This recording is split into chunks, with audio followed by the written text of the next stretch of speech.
भगवान महावीर स्वामी 2550 वर्ष पहले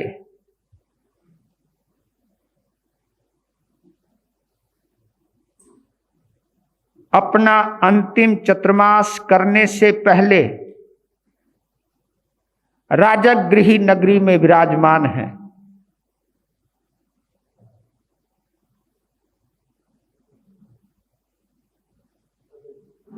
अपनी भाव भक्ति लेकर अनेक गणराज्य के राजा भगवान महावीर स्वामी के समो शरण में पहुंचे हैं।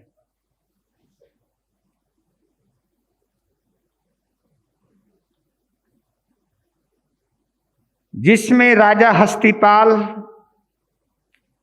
बड़े भावुक होकर के भगवान को विनती कर रहे हैं कि भगवान पावापुरी में जरूर पधारें। ये सारी की जनता, सारी जो पावापुरी की जनता थी, कि इनकी विनती है हमको भी चातुर्मास दिया जाए।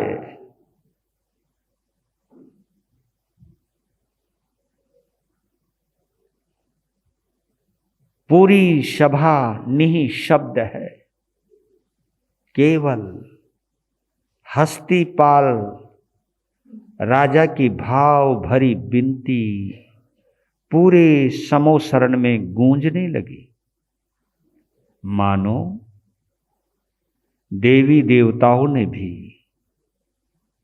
हस्तिपाल राजा की विनती को स्वीकार किया हो, लेकिन देवी देवताओं ने अपने प्रभाव से हस्तिपाल राजा की विनती को समो शरण के कोने कोने तक गुंजायमान कर दिया।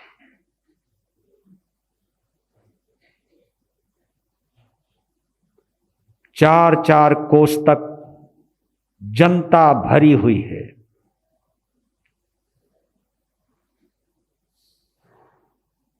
प्रति उत्तर तो कुछ मिला नहीं,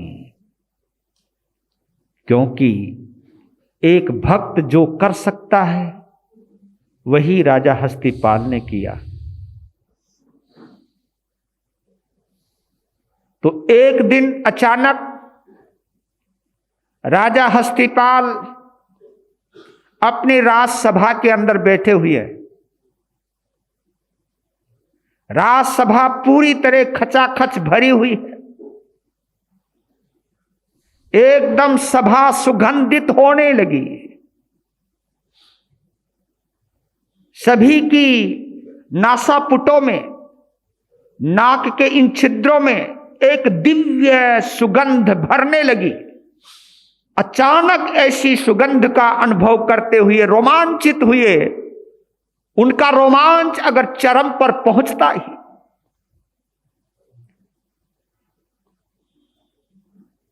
बधाई हो, बधाई हो राजा हस्तिपाल, तुमको बधाई हो। भगवान महावीर स्वामी अपना अंतिम चातुर्मास करने के लिए पावापुरी की ओर राजगृह नगरी से बिहार कर दिया है, बिहार कर दिया है। इतना ही बोलते ही सारी परिषदा गुंजायमान हो गई। बोलिए शासनपति भगवान महावीर स्वामी की। और आप अंदाजा भी नहीं लगा सकते कि राजा हस्तिपाल के रोम रोम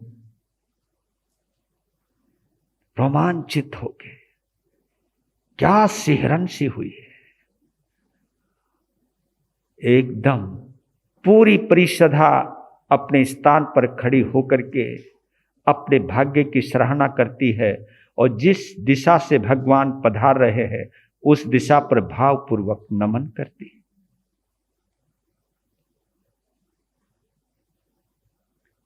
यात्रा चलती चलती जब पावापुरी के पास पहुंचने लगी तो उससे पहले पूरी पावापुरी को दुल्हन की तरह सजा दिया है राजा हस्तिपाल ने। क्योंकि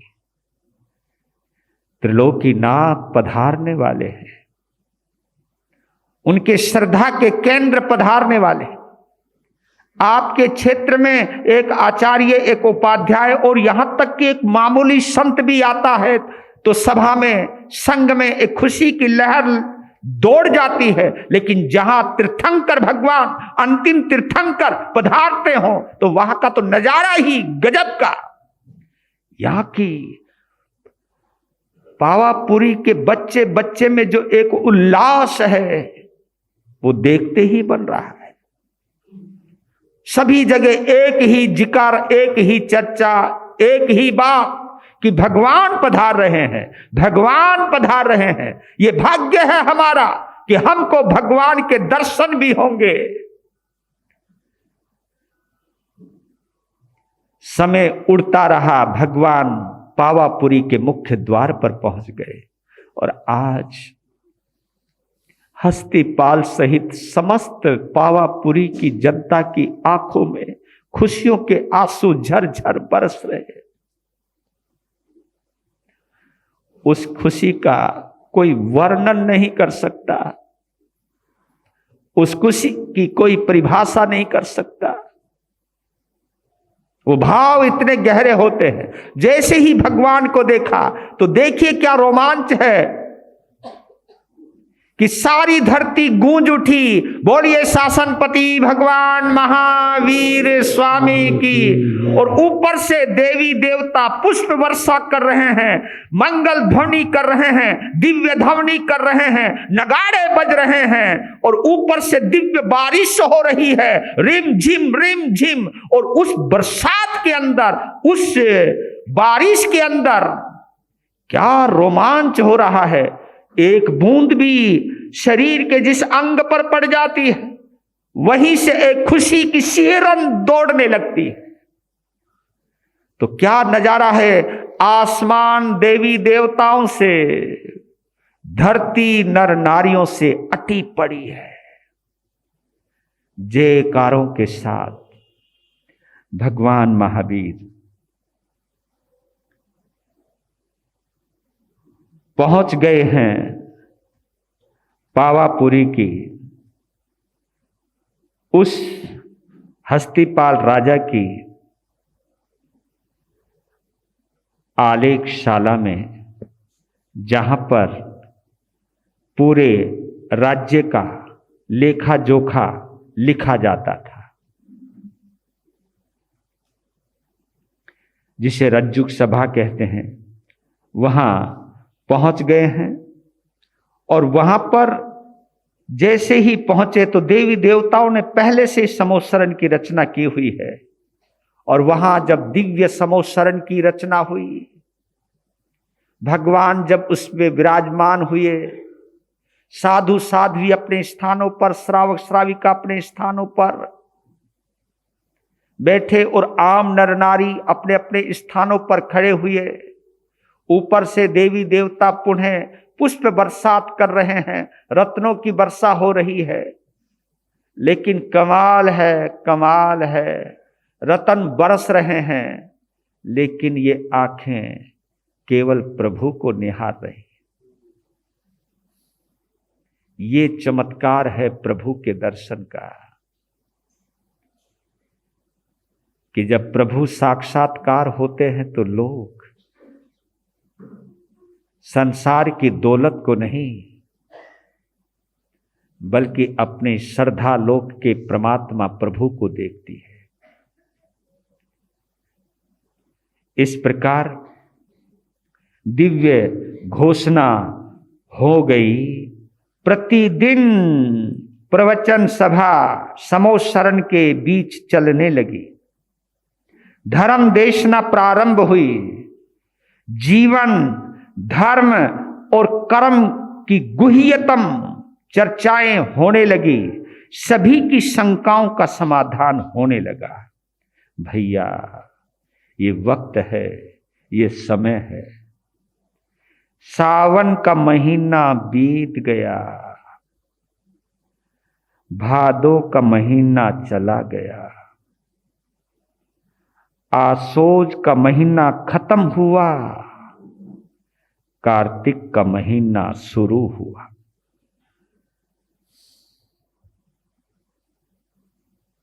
फिर वो दिन आ गया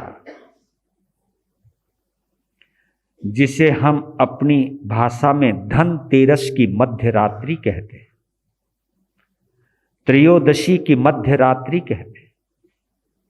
मध्य रात्रि में भगवान के अंतिम समोत्सरण की पुनः रचना हुई, और वो अंतिम समोत्सरण क्या भव्य रूप लेकर के आया है, अद्भुत निखार लेकर के आया है।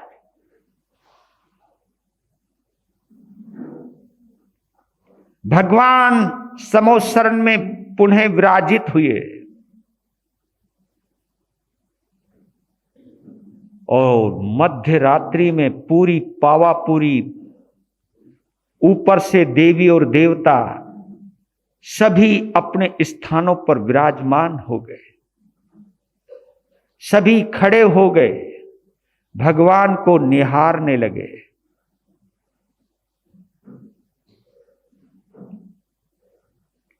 सबसे पहले शकेंद्रों की सभा में भगवान महावीर को नमोत्थुनम के पाठ से वंदन नमस्कार हुआ।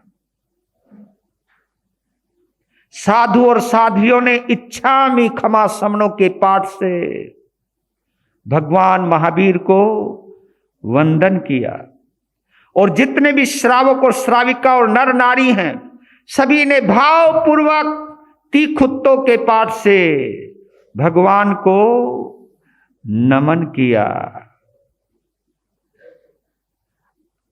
हस्तिपाल राजा सहित 9 गणराज्यों के राजा पोषद उपवास की अवस्था में है। वहां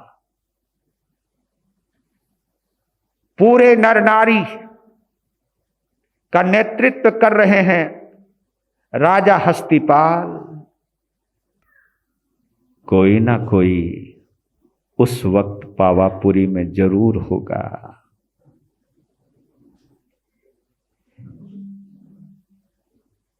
जितने गहराई से हम इस समोत्सरण से जुड़े हुए होंगे, अपने आप को महसूस करेंगे कि भगवान के समक्ष हम भी खड़े हैं। केवल इतना ही सोचने मात्र से आपके अशुभ कर्मों की निर्जरा हो सकती है। उस परमात्मा को अनुभव करने से, उस परमात्मा की अनुभूति करने से और अंदर से आह्लादित होने से, अंतर से आनंद से भरने से अगर आप महसूस करेंगे तो आपका रोम रोम आनंद से भरे बिना नहीं रहेगा।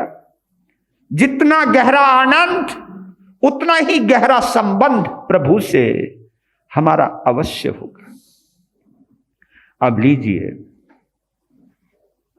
भगवान महावीर ने अपनी अंतिम देशना देने से पहले, क्योंकि ये लगातार 48 घंटे तक चली है,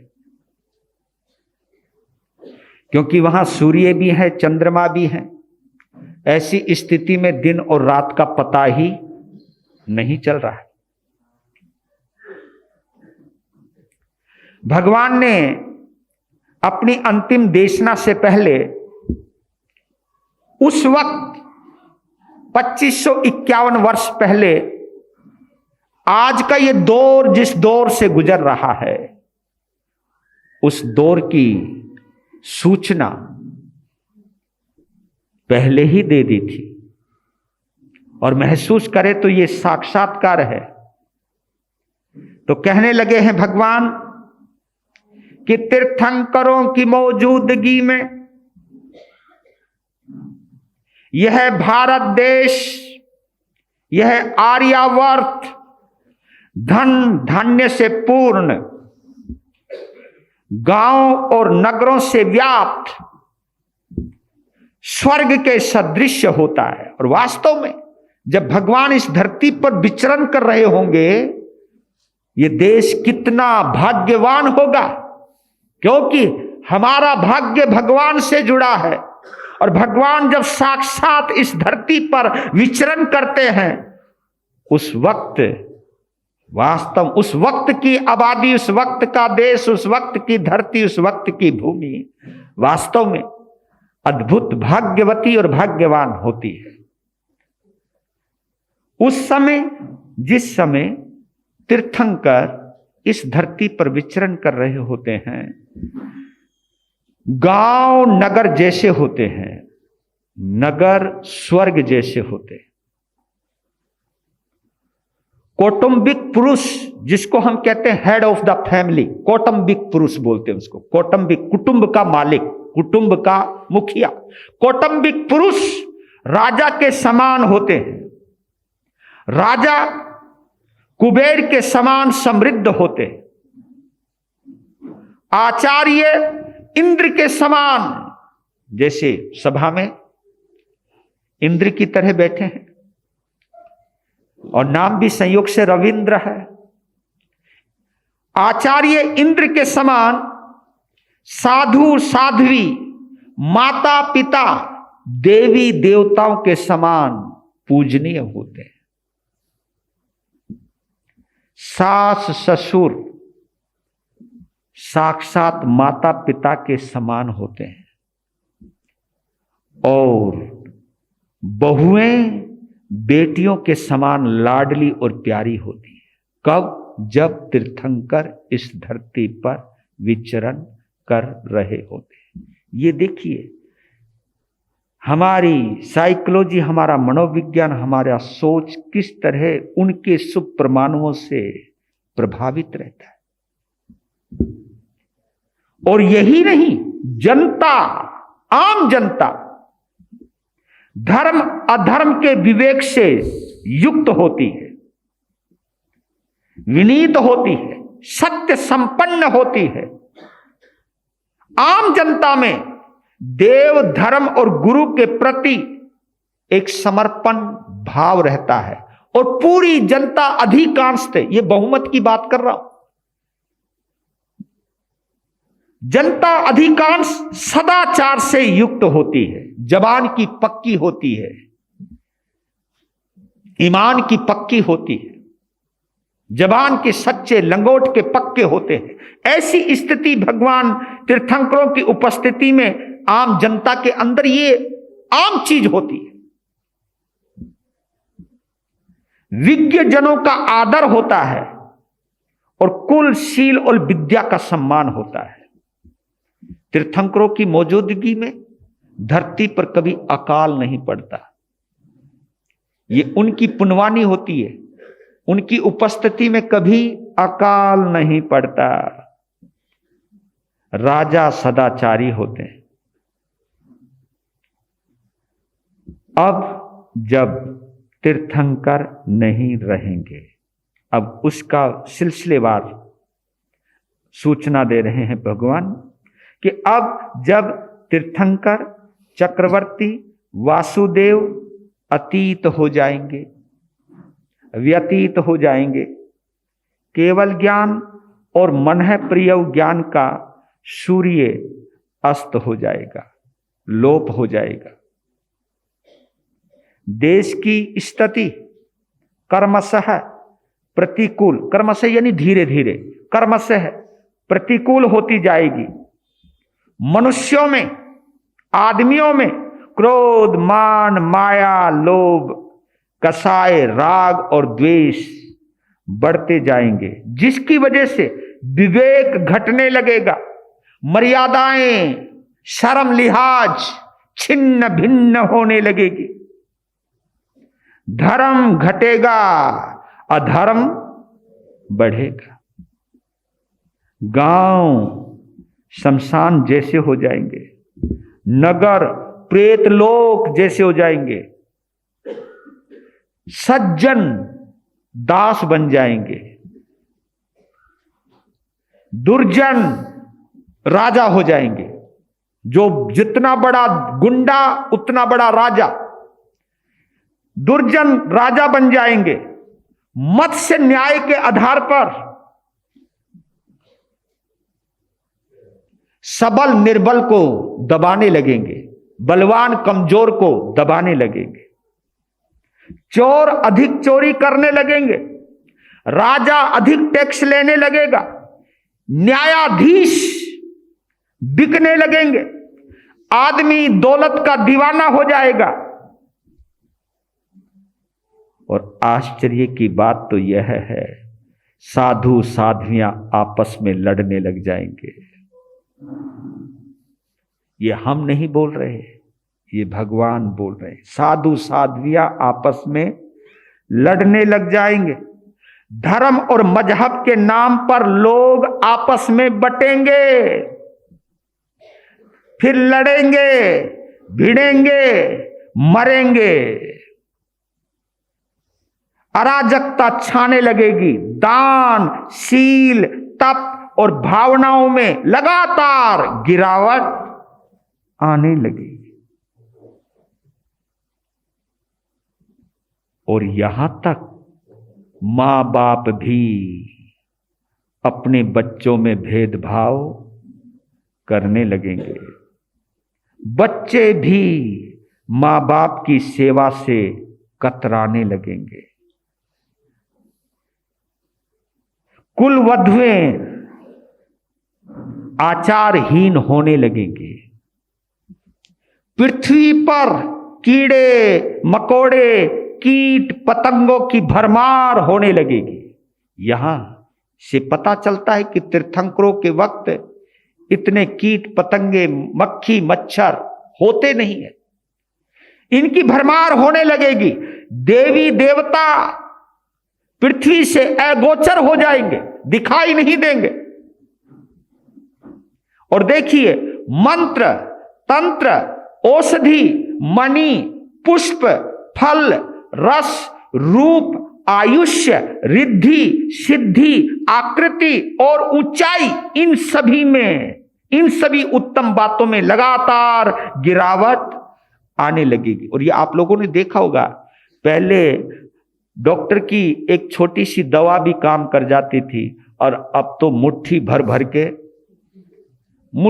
भर के दवाइयां खावें तो भी कभी कुछ कभी कुछ।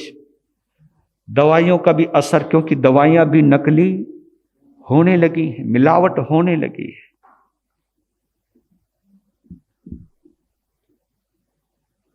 पंचम आरे के अंत में, ये जिस आरे में हम और तुम बैठे हैं, पंचम आरे के अंत में दुप्रसह नाम के आचार्य होंगे। दुप्रसह नाम के आचार्य होंगे। फल्गुश्री नाम की साध्वी होगी। नागिल नाम का श्रावक होगा और सत्यश्री नाम की एक श्राविका होगी। यानी इन 4 जनों का ही संग होगा। ये 4 जने, एक साधु वो अकेला आचार्य होगा, एक साधु होगा, एक साध्वी होगी, एक श्रावक और एक श्राविका। इन 4 जनों का ही चतुर्विद संग होगा। और आपको एक गहरी बात और बताऊं, केवल 10वें कालिक सूत्र के 4 अध्ययन ही रह जाएंगे। ये सब आगम लुप्त होते चले जाएंगे। केवल 10वें कालिक सूत्र भी पूरा नहीं, जबकि 10वें कालिक सूत्र में 10 अध्ययन है। 10 अध्ययनों में से केवल कितने? 4 अध्ययन ही शेष बचेंगे। साधु साध्वी, श्रावक श्राविका के रूप में केवल 4 जने ही बचेंगे। इन चारों विमल वाहन और सुमक नामक राजा और मंत्री होंगे। मनुष्य का शरीर, आज कल्पना कर लेना, क्योंकि अब तो मेरे ख्याल 21,000 साल का ये 5वां आरा है। कितने साल का? 21,000 साल का ये 5वां आरा चल रहा है, जिसमें से 2,500 साल चले गए हैं।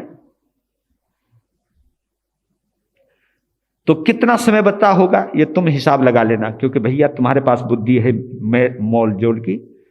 पर आप ये देखिए, धीरे धीरे जब इस 21,000 साल का आखिरी दिन होगा।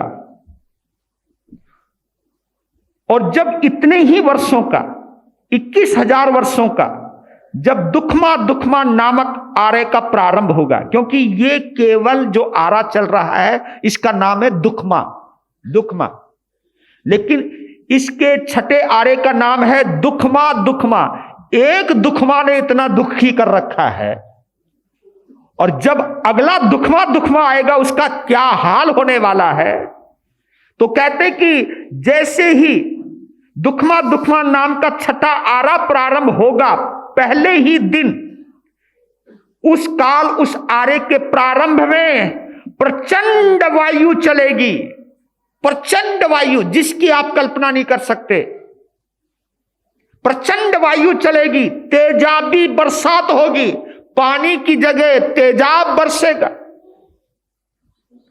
और इस प्रचंड तूफान में और उस तेजाबी बरसात में सब कुछ तबाह हो जाएगा। मानव और पशु बीज मात्र ही शेष रह जाएंगे। वे गंगा और सिंधु नदी के बने किनारों पर बने बिलों में जो घुस गया वो बच जाएगा, बाकी सब खत्म। ये विनाश लीला होगी। और वे लोग जो बिलों में गए हैं, वे लोग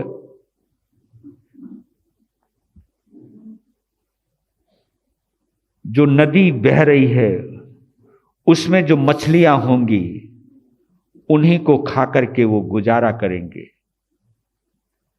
क्योंकि अपराह्न के वक्त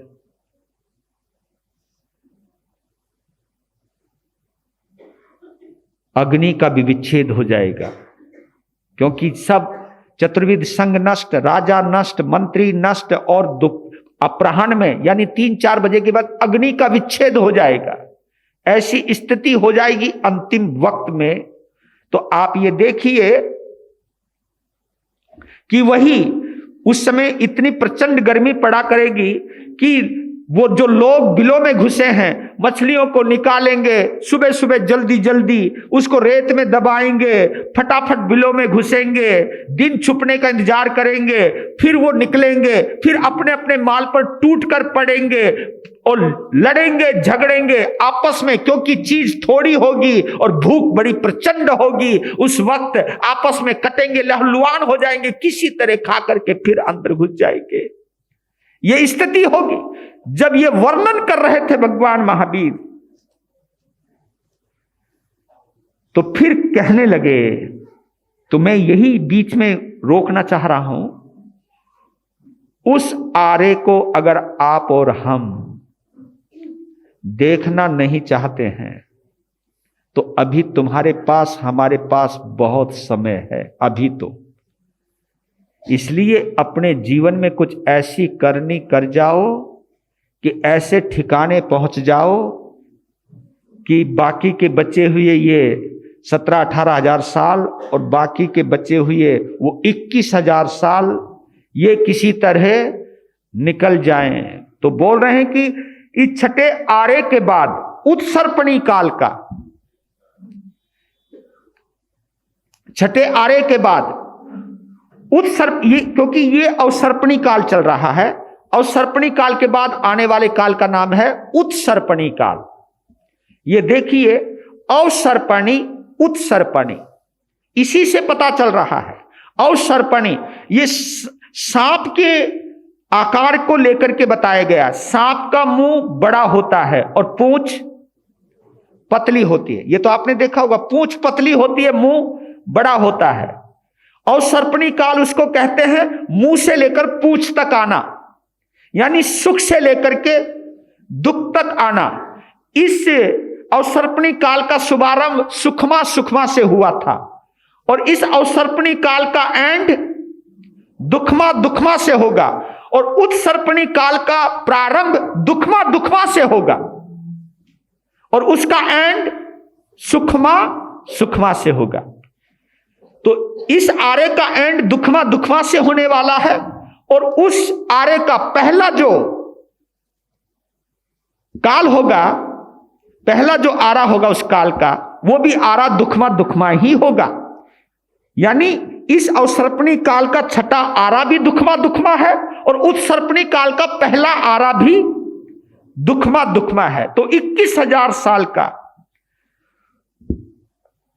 प्रथम आरा आएगा, वो भी छठे आरे की तरह होगा। ये दोनों को मिलाकर के कितने हजार साल का कष्ट है भैया? 42,000 साल का कष्ट है।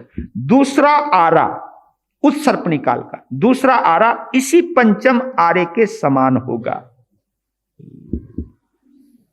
और इस पंचम आरे के एंड में जैसी स्थिति है वहीं से शुरू होगा मामला वहीं से शुरू होने वाला है। इसमें शुभ का प्रारंभ होगा। कैसे होगा? इसकी शुरुआत में उत्सर्पणी काल के दूसरे आरे की शुरुआत में पुष्कर मेघ, क्षीर मेघ, घृत मेघ, अमृत मेघ, रस मेघ, ये मेघों के नाम है, बादलों के नाम है। ये 5 प्रकार के बादल कर्मशः ये 5 प्रकार के बादल कर्मशः 7 दिन रात लगातार, यानी 35 दिनों तक लगातार बारिश होगी और ये 5 प्रकार के मेघ बरसेंगे। सबसे पहले पुष्कर मेघ होगा, फिर क्षीर मेघ होगा, फिर घृत मेघ होगा, घृत जिसमें घी जैसी पावर होती है, बलिष्ठता रहती है। फिर अमृत बरसेगा, अमृत के बाद रस बरसेगा। धीरे धीरे पहले वाला मेघ कुछ काम करेगा, फिर दूसरा काम करेगा, फिर तीसरा करेगा, फिर चौथा, फिर पंचम। ये लगातार 35 दिनों तक बरसात होएगी। धरती 35 दिनों की 5 प्रकार की बारिशों से धरती शांत होगी और उपजाऊ होने लगेगी। थोड़ी बहुत हरियाली नजर आने लगेगी। यह आरा भी 21,000 साल का, लेकिन इस आरे की विशेषता होगी, इसमें रूप, बुद्धि, आयु आदि बढ़ने लगेंगे। आदमी सिविलाइजेशन की तरफ जाता है, आदमी सुधरने लगेंगे, आदमी अपने आप में बदलने लगेंगे। फिर अवसर्पणी काल का तीसरा आरे का प्रारंभ होगा और इसमें पहला तीर्थंकर का जन्म होगा।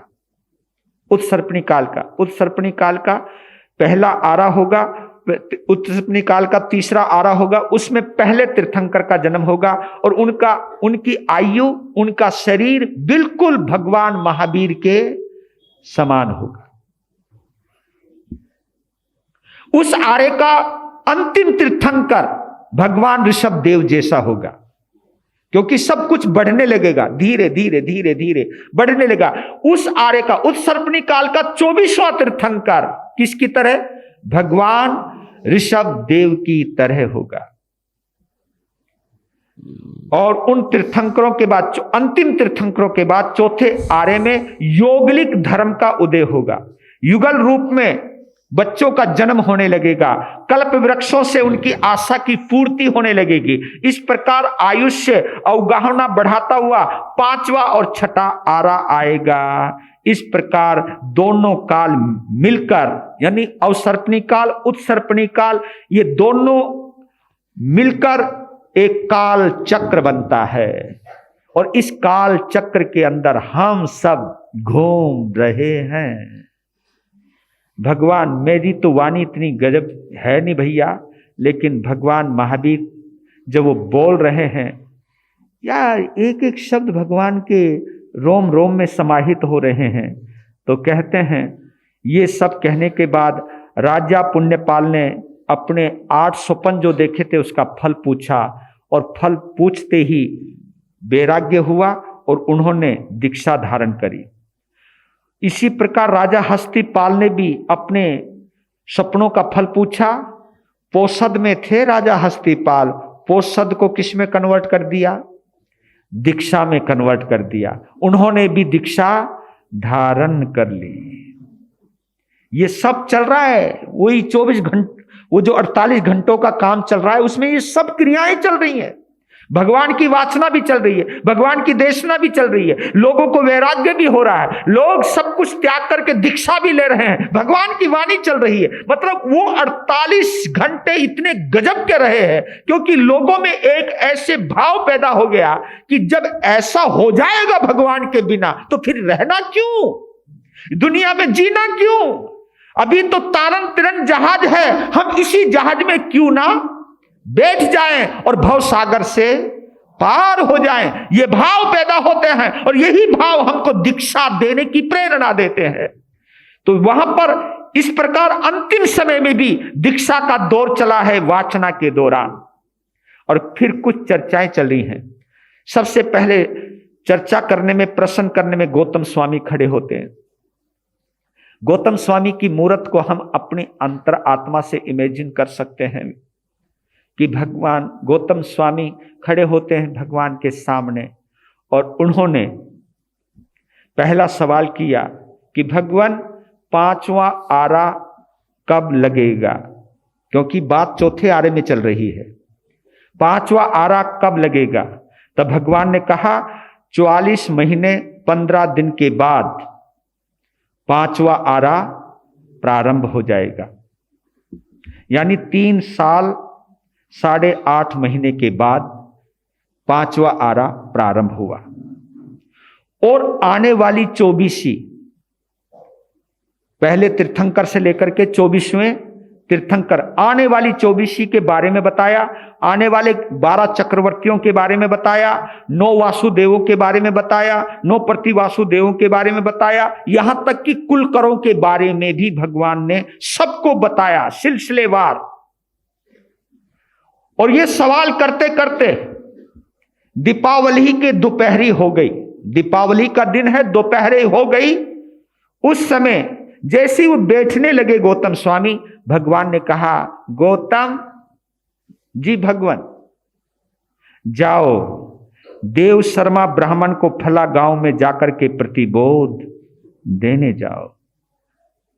मैं यहां कहना चाहता हूं आप लोगों, अगर आप लोग होते और हम जैसे होते तो हम ये तो सोच सकते थे कि भरी सभा में हमको भगवान ने अलग क्यों भेज दिया, लेकिन गौतम स्वामी ने कोई सवाल नहीं किया। क्यों नहीं किया, कोई बता सकता है? सवाल इसलिए नहीं किया क्योंकि जो असली शिष्य होता है, भगवान का आराधक होता है, वो बुद्धि का इस्तेमाल नहीं करता। जी भगवान एकदम उठ के चल दिए। है तुम्हारे में कोई ऐसा? यहां कथा का टाइम आगे पीछे करना पड़ता है, यहीं खड़े हो जाते हो आप लोग, नहीं महाराज जी ये टाइम ये नहीं, वो करना। हम भी कहते हैं कि ठीक है भैया, पर लेकिन मैं गौतम स्वामी को जब देखता हूं कि क्या गजब की विनम्रता है, यही विनम्रता बिना हृदय के आ ही नहीं सकती। जहां ये खोपड़ी काम करेगी ना भैया, वहां विनम्रता नहीं आती, वहां सवाल आते हैं, वहां शंकाएं आती हैं, वहां जिज्ञासा नहीं आती, शंकाएं आती हैं। क्योंकि जिज्ञासाओं का समाधान हो सकता है, लेकिन शंकाओं का समाधान, तर्क का समाधान नहीं हो सकता। चल दिए। फिर उनके जाने के बाद, प्रथम गंधर के जाने के बाद सुधर्मा स्वामी खड़े होते हैं। सुधर्मा स्वामी ने सवाल किया, जनता के लिए भी किया है, कि भगवान केवल ज्ञान का सूर्य कब अस्त होगा? आपके निर्वाण के बाद केवल ज्ञान का सूर्य कब अस्त होगा?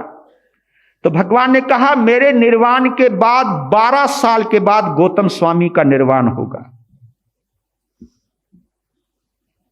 मेरे निर्वाण के बाद 20 साल के बाद, क्योंकि उसको अगर यहां से जोड़े तो गौतम स्वामी के 8 साल के बाद, मेरे निर्वाण के 20 साल के बाद तुम्हारा निर्वाण होगा, और मेरे निर्वाण के 64 साल के बाद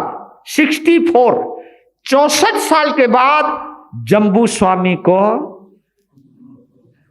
स्वामी का निर्वाण होगा।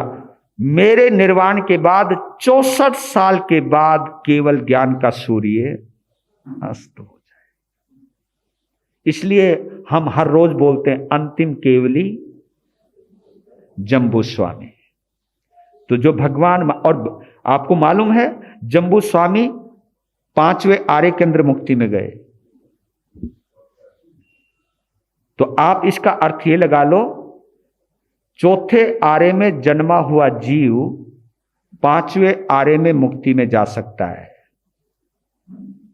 और आपको एक गहरी बात और बता दूं, आज हम लोग कई साधु साध्वी इस पंचम आर्य में भी चौथे आर्य की क्रिया पालते हैं,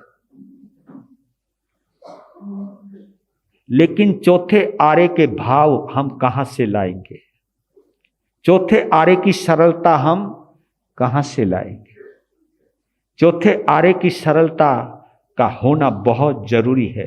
तो उसी सरलता की वजह से पंचम आर्य में मुक्ति में गए हैं, लेकिन उनका जन्म कब हुआ है?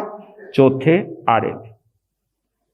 ये जब सवाल करके बैठ गए, इतने में देवराज इंद्र सकेंद्र खड़े होते हैं, नमन करते हैं, उनके चेहरे पर घबराहट, और कहने लगे प्रभु आपका जब च्यवन हुआ, यानी देवलोक से जब आए, आपका जब च्यवन हुआ, आपका जब जन्म हुआ, आपकी जब दीक्षा हुई, आपको जब केवल ज्ञान हुआ, इन चारों ही शुभ प्रसंगों पर हस्तोत्तरा नक्षत्र था। लेकिन इस वक्त मैं देख रहा हूं कि आपके निर्वाण कल्याणक के वक्त भस्मक नामक ग्रह आ रहा है।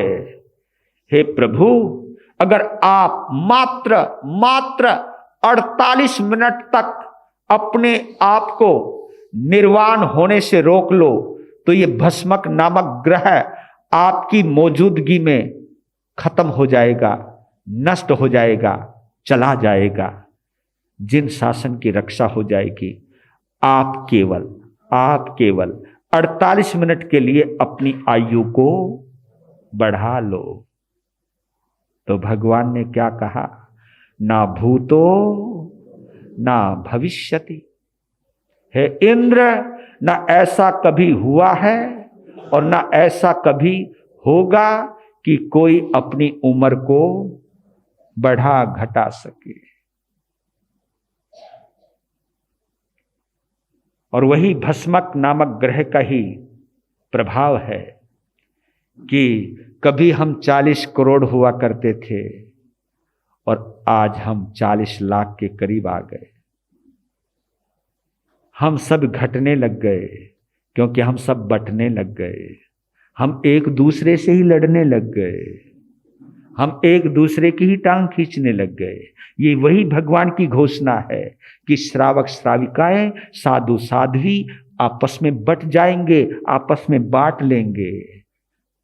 और ये बंटवारा जब तक चलता रहेगा, ये भस्मक नामक ग्रह का प्रभाव लगातार जारी रहेगा। अब ही सिंहासन छोड़ा और उसके बाद फिर दोबारा फिर बैठे हैं, यानी अब वो निवृत्त होने के लिए बैठ गए। अपने समस्त फिर पुनः पद्मासन लगाया है, ध्यान मुद्रा में आए हैं और फिर सूक्ष्म काय योग, तीनों योगों को एकदम संग्रहित किया और परम शैलेशी अवस्था में प्रवेश किया। और परम शैलेशी अवस्था का जो समय काल है उसके लिए बताया गया आई उई ली, केवल इतना ही बोलने का जितना समय रहता है, इतने समय में परम शैलेशी अवस्था में प्रवेश किया और भगवान की आत्मा ने इस शरीर को छोड़ दिया। बोलिए शासनपति भगवान महावीर। शरीर से निवृत्ति पाली है भगवान महावीर की आत्मा ने। सब कुछ शांत हो गया।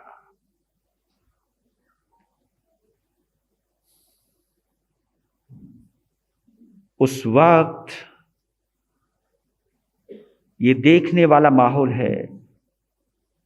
सकेंद्र जितने भी 64 इंद्र हैं जो हमेशा उनकी सेवा में रहते थे, जितने भी उनका देवी देवताओं का परिवार है, पुष्प वृष्टि कर रहे हैं।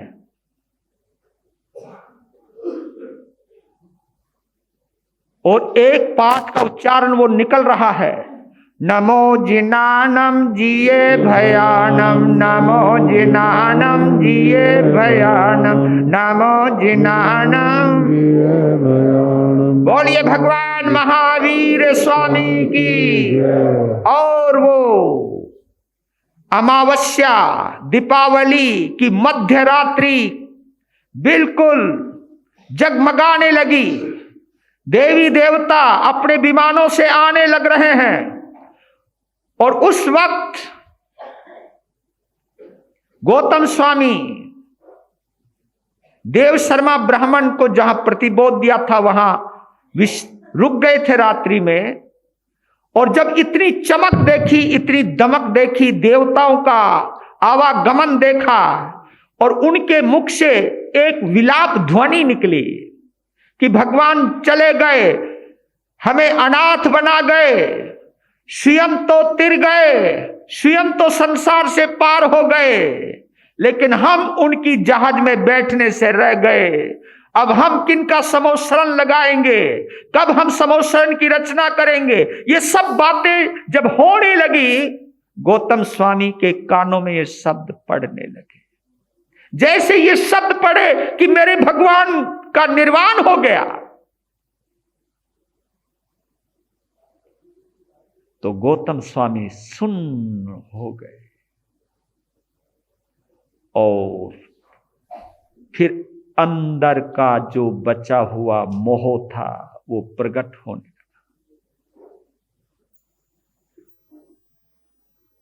4 ज्ञान का धारी, 14 पूर्वों का ज्ञाता गौतम स्वामी जैसे बच्चा रोता है, जैसे बालक रोता है, ऐसे रोने लगे।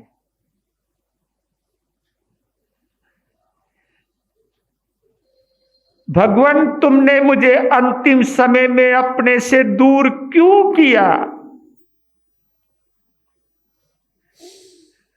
तुम्हें मालूम है, तुम्हें मालूम था कि तुम ही मेरे सब कुछ थे।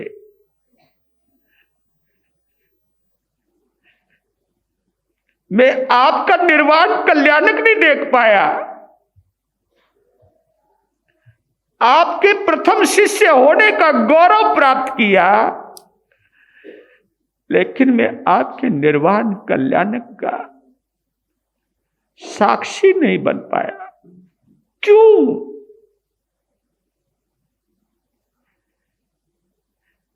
क्या मैं आपको मुक्ति में जाने से रोक लेता? क्या मैं बच्चों की तरह आपका हाथ पकड़ मुक्ति में जाने से रोक लेता? आपने मुझे क्यों दूर किया? क्यों दूर किया? और याद रखना, जब मोहनीय कर्म उदय में आने लगता है तो तब ये शंकाएं आनी शुरू हो जाती हैं। बुद्धि का उपयोग शुरू हो गया और बुद्धि रुलाती है, स्वार्थ रुलाता है, दिल में घुटन, अंदर घबराहट होती।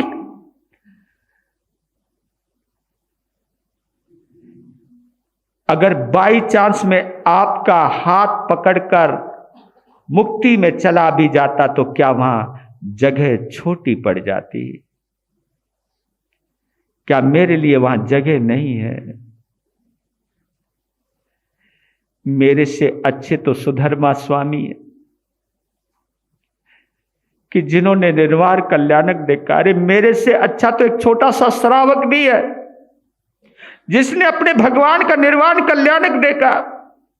मैं ही क्यों अलग हुआ? मुझे ही क्यों दूर किया? मैं किसको भंते, किसको भगवान कहूंगा? कौन मुझे गोयम गोयम कह के पुकारेगा? अब कौन मेरे सवालों का जवाब देगा? मेरी जिज्ञासाओं का कौन समाधान देगा? मेरी इन आंखों को किसको देख करके सुकून मिलेगा? मेरे कान तुम्हारी वाणी को सुनने को तरस जाएंगे, मेरे हाथ आपके चरणों को छूने से वंचित रह जाएंगे। गौतम, तू इतना अभागा निकला, तू इतना भाग्यहीन निकला कि आखिरी समय में भगवान ने तुझको अपने से दूर ही कर दिया।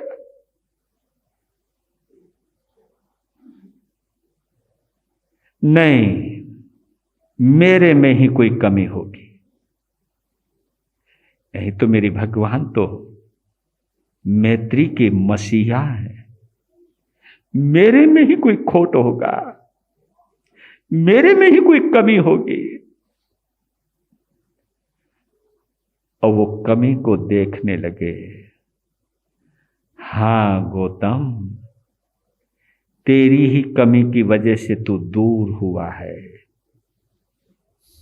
क्योंकि तेरे भगवान वीतरागी हैं और तू अभी तक रागी बना रहा। इस राग ने तुझे वीतराग से दूर कर दिया। यही तेरा अपराध है। तू कहलाने को वीतराग का शिष्य था, लेकिन तुझे अपने ही प्रभु से राग था, और ये राग तेरे लिए बहुत बड़ी बाधा बन गई। इतना बोध जागते ही आंसू सूखने लगे, ध्यान लगने लगा, ध्यानस्थ होने लगे। दीपावली के सुबह 4 बजे का समय रहा होगा, और आत्म स्थिति पर पहुंचते ही 48 मिनट तक आत्मा में वास करते ही गौतम स्वामी को भी केवल ज्ञान हो गया। बोलिए केवल ज्ञानी गौतम स्वामी भगवान ने की। बोलिए केवल ज्ञानी गौतम स्वामी भगवान ने की। इस प्रकार गौतम स्वामी को केवल ज्ञान हुआ। इससे पता चला कि राग अगर रहेगा, वीतराग बनना तो दूर, वीतराग का सानिध्य भी मिल नहीं पाएगा।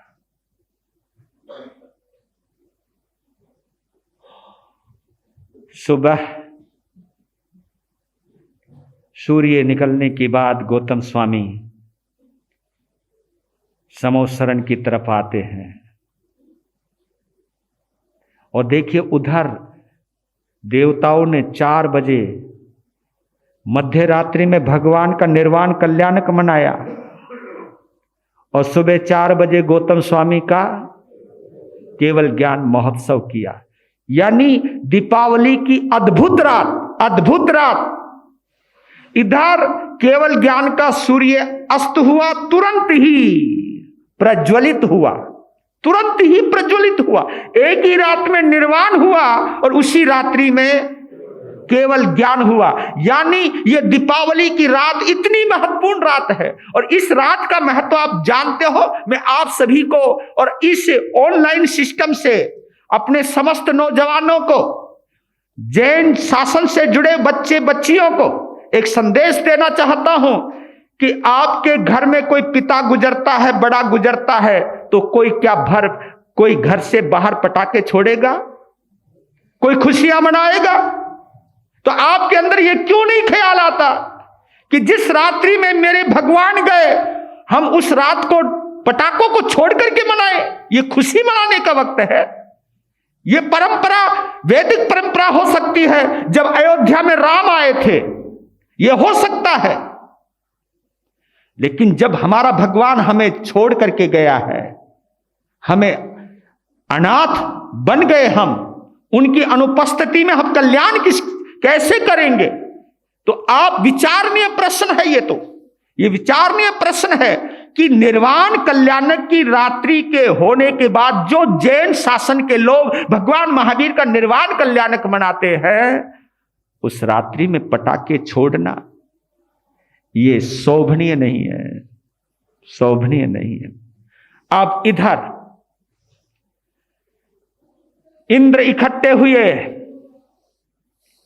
और शकेंद्र ने आदेश दिया। देखिए वक्त की बात है, वही शकेंद्र है जब बालक वर्धमान को सुमेरु पर्वत की पांडुशिला के ऊपर लेकर के गए थे और उस वक्त उनका स्नान करवाया था, है ना। अब फिर वक्त आ गया है भगवान का स्नान कराने का, अंतिम स्नान कराने का। देवताओं को कहा कि क्षीर सागर से जल लेकर के आओ। कलश ले लेकर के आने लगे और उनका अंतिम स्नान करवाया है उस क्षीर सागर से के जल से, और करवा रहे हैं और सभी एक ध्वनि गूंज रही है और सब नर नारी बैठे हुए हैं और एक ही ध्वनि चल रही है, नमो जिनानम जिये भयानम, नमो जिनानम जिये भयानम, नमो जिनानम जिये भयानम, नमो जिनानम। स्नान करने के बाद उनके शरीर को सजाया गया, विलेपन किया गया और एक सिंहासन के ऊपर बिठाया गया, शिविका के ऊपर बिठाया गया। और उस शिविका को चारों इंद्रों ने, आगे दो पीछे दो, आगे शकेंद्र है और ईशानेंद्र है और पीछे चमरेंद्र है और बलिंद्र है। पीछे वाला पोर्शन जो पालकी का है, पीछे का पोर्शन चमरेंद्र और बलिंद्र ने उठाया है, आगे का पोर्शन शकेंद्र और ईशानेंद्र ने उठाया है, उठा लिया है इंद्र ने। देवता पुष्प वृष्टि कर रहे हैं, आंखों में आंसू भी हैं। अपने परमपिता परमात्मा के बिछो होने पर अब दोबारा हम समोसरण पता नहीं कब लगाएंगे, इस बात का अफसोस भी है, लेकिन एक बात की खुशी भी है कि मेरे भगवान ने इस संसार चक्र से इस आत्मा को हमेशा हमेशा के लिए मुक्त कर लिया। हमारा परमात्मा अब जन्म मरण के चक्र से मुक्त हो गए। कहीं ना कहीं पॉजिटिविटी लानी पड़ती है। अब पीछे नर नारी चल रहे हैं और उनकी वो शोभा यात्रा चल रही है और एक जगह जहां पर स्वयं चिता सजाई है देवी देवताओं ने, वहां पर पालकी को रख दिया गया है। इंद्र ने अग्नि कुमार देवता को इशारा किया, क्योंकि जो भी वहां पर कुछ डालना होगा, जो क्रिया करनी है डालने का, जो भी पदार्थ डालने जाते हैं जिससे अग्नि जल्दी भड़कती है, तो अग्नि कुमार देवता ने सब व्यवस्था करी। वायु कुमार देवता ने हवा चलाई, क्योंकि हवा से आग पकड़ती है, बढ़ती है। वायु कुमार देवता ने आग चलाई, लपटे आसमान को छूने लगी हैं और धीरे धीरे जब देखा कि प्रभु का औदारिक शरीर मिट्टी में बदल गया है, राख में बदल गया है, तब मेघ कुमार देवता को आदेश दिया कि आप बारिश कीजिए और चिता को शांत कीजिए। उस वक्त एक और प्रक्रिया होती है, जो भगवान की ऊपर की दोनों जाड़ हैं, जाड़ समझते होंगे, जाड़ हैं, दाढ़ है। बाईं दाढ़ को शकेंद्र ने लिया और उसे रतन पेटी में रखा। बाईं दाढ़ को ईशानेंद्र ने लिया, उसको रतन पेटी में रखा। नीचे की दाढ़ों को दाई दाढ़ को चमरेंद्र ने लिया, रतन पेटी में रखा। बाईं दाढ़ को बलिंद्र ने लिया, उसको पेटी में रखा। दांतों को, हड्डियों को देवी देवताओं ने ग्रहण कर लिया और बाकी बची राख उसको आम जनता ने स्वीकार कर लिया, उस अंतिम मिट्टी को ले लिया। सब दौड़ने लगे और वहां देवता का तो जो भी जहां आए सबके हाथ में वो मिट्टी या राख वो सब लगी है आखिरी वक्त की। और कहते कि वहीं पर एक स्तूप बनाया गया और जो पावापुरी में आज भी कहते हैं प्रतीक के रूप में, वो उनका बनाया है नहीं बनाया वो मैं नहीं कह सकता हूं, लेकिन प्रतीक रूप में वहां पर वो मान स्तंभ खड़ा किया गया जो प्रतीक है भगवान के निर्वाण का, और वो साक्षी है वो पावापुरी। वास्तव में कुछ भी कहो, हमारे जीवन के अंदर ये जरूर करना अगर कर सको, क्योंकि हमारी तो मजबूरियां होती हैं, हम नहीं जा पाते इतना, लेकिन जहां भगवान का जन्म हुआ उस कुंडलपुर में जरूर जाना चाहिए। और जहां भगवान महावीर ने 14 चतुर्मास किए गुणशील उद्यान राजगृह नगरी में, वहां जरूर जाना चाहिए। और पावापुरी में जहां भगवान का निर्वाण हुआ वहां जरूर जाना चाहिए, क्योंकि हमारी जो मंदिर मार्गी परंपरा है वो कहीं ना कहीं इन चीजों के प्रति अभिभूत हो जाती है, अभिभूत हो जाती है। कुछ प्रतीक भी ऐसे होते हैं जहां हमारा दिल जुड़ा हुआ रहता है, और जुड़ा हुआ रहना भी चाहिए। कभी कभी इन मामलों में हम लोगों को भी ज्यादा हस्तक्षेप नहीं करना चाहिए, बाकी जिसका जैसा विवेक है वो उसका उपयोग कर सकता है। इसलिए मैं कुछ अपनी मर्यादित भाषा में ही बोल सकता हूं, उसके आगे मैं भी नहीं जा सकता हूं। तो इस प्रकार ये निर्वाण कल्याणक का, केवल ज्ञान कल्याणक का, और कार्तिक सुधा पंचमी जब आई, कार्तिक सुधा पंचमी आज एकम है, फिर दूज होगी जिसको भैया दूज बोलते हैं, और फिर तीज होगी, फिर चौथ, फिर पंचमी जिसको ज्ञान पंचमी कहते हैं। तो उस पंचमी को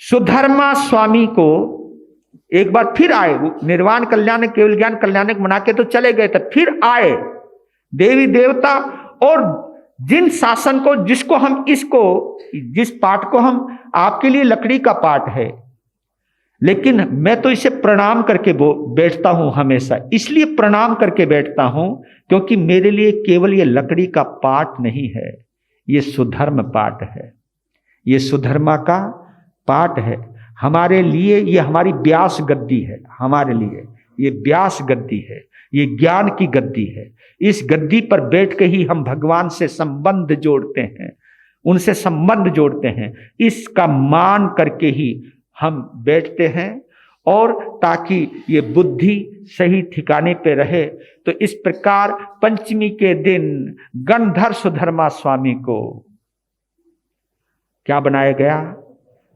प्रथम आचार्य बनाया गया। जबकि गौतम स्वामी तो थे वहां, गौतम स्वामी को इसलिए नहीं बनाया गया, बनते ही नहीं है, क्योंकि उनको केवल ज्ञान हो गया था, वो भगवान तुल्य हो गए थे, वो आचार्य, सबसे प्रथम आचार्य बने। तो आज जयकारा लगाइए, प्रथम आचार्य श्री सुधर्मा स्वामी भगवान की, प्रथम आचार्य श्री सुधर्मा स्वामी भगवान की जय।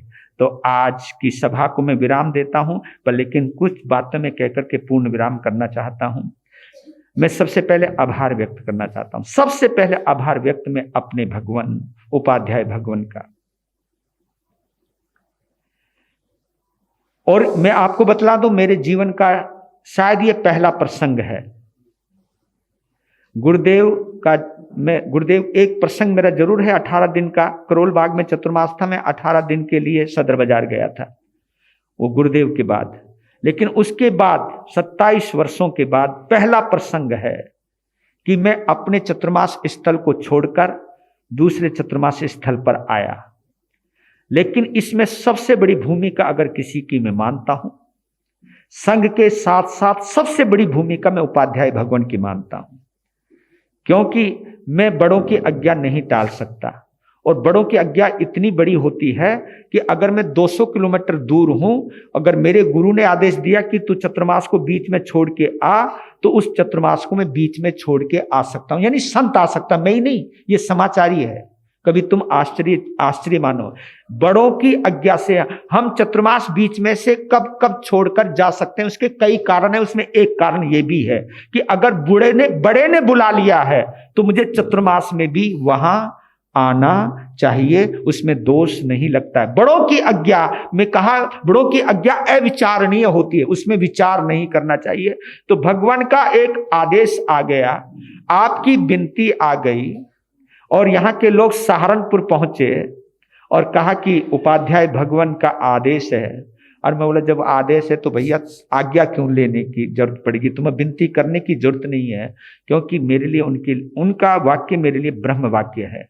मैं हर वक्त उनकी सेवा में तत्पर हूं। उनके माध्यम, संघ के भावना के माध्यम से, भगवान के आदेश के माध्यम से मुझे बीच चतुर्मास में श्रुत देव की आराधना करवाने का मुझे इस आंगन में बड़ा आनंद आया है। और उस आनंद को बढ़ाने में जितने भी ऑनलाइन और जितने भी ऑफलाइन यहां पर आए हैं, मैं उनका हृदय से आभार व्यक्त करता हूं। दूसरी बात, आगम भक्ति आगम सम्मान यात्रा के जितने भी लाभार्थी परिवार हैं, जिन्होंने दिल खोलकर सभी को खिलाया, सभी को पिलाया और जी भर के गाया, है ना, खिलाया पिलाया जी भर के गाया, जश्न मनाया। और अशोक विहार में हमारी दिवाली एक दिन की नहीं 27 दिन की मनाई गई है। ये जो यहाँ का माहौल था खुशनुमा, वास्तव में इस माहौल के खुशनुमा परमाणुओं को लेकर अब मुझे भी जाना तो पड़ेगा जहाँ से आया था, क्योंकि संघ ने, मैं संघ की इजाजत के बिना भी नहीं आ सकता। तो इसलिए मैं करोलबाग श्री संघ के प्रति भी आभार व्यक्त करता हूँ कि मेरे कहने पर, क्योंकि उपाध्याय भगवान की भावना है इसलिए मुझे जाना पड़ेगा, तो उन्होंने भी मुझे इजाजत दी, उनका भी मैं आभार मानता हूँ। और दिल्ली प्रदेश की भिन्न भिन्न कॉलोनियों से जो प्रतिदिन प्रवचन सुनने के लिए यहाँ आए हैं, जितने भी लोग आए, क्योंकि मैं किसी का सबका नाम नहीं बोल सकता हूँ, क्योंकि कोई कहीं से आए किसी का नाम रह गया तो मुश्किल में पड़ जाऊंगा। जितने भी लोग आए हैं, मैं उन सभी लोगों का हृदय से आभार व्यक्त करता हूँ। और इस माहौल के लिए, क्योंकि मैं पुनीत मुनि जी महाराज को भी, अरहम मुनि जी महाराज को भी आभार व्यक्त करता हूँ। कहा कि उपाध्याय, पुनीत मुनि जी, अरहम मुनि जी, क्योंकि ये है ग्रेटनेस कि अपनी चलती हुई प्रवचन सभा को मेरे जैसे छोटे से संत के लिए सौंप दी कि भाई तुम संभालो। ये मेरे भगवान की उदारता, और आपको मैं बतलाता हूँ इनकी उदारता। जिस समय मैं छोटा था, नखरेबाज था, उस समय मेरे भगवान ने मेरे नखरे भी उठाए हैं।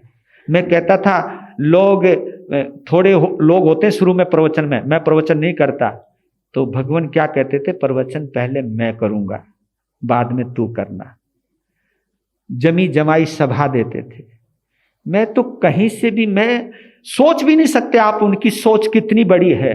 जो संत इनके ऊपर कोई भी उंगली भी उठाता है, कोई श्रावक उंगली उठाता है, वो शायद वही उठा सकता है जो इनको अंदर से नहीं जानता है, वही उठा सकता है। लेकिन जो अंदर से जानता है वो इनके गुण गाएगा, वो इनकी अनुमोदना करेगा।